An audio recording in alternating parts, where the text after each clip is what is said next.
જીએસટીના વિરોધમાં કાપડના વેપારીઓ દ્વારા ટેક્સટાઇલ સંઘર્ષ સમિતિની રચના કરવામાં આવી છે।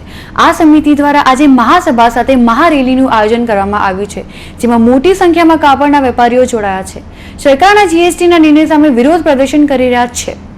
સુરત ટેક્સટાઇલ વેપારીઓ દ્વારા એક સમિતિની રચના કરવામાં આવી હતી, જે ગઈકાલે નાના પ્રધાન અરુણ જેટલીને મળ્યા હતા, પરંતુ જીએસટી ન હટાવવાનું તેમણે કહ્યું હતું। ત્યારે આજે કાપડના વેપારીઓ દ્વારા આજે ટેક્સટાઇલ માર્કેટમાં મહાસભાનું આયોજન કરવામાં આવ્યું છે, જેમાં મોટી સંખ્યામાં હાજર રહેલા વેપારીઓએ હાથે કાળી પટ્ટી ધારણ કરીને પોતાનો વિરોધ નોંધાવ્યો હતો અને રેલી યોજી જીએસટી હટાવવાની માંગ કરી હતી।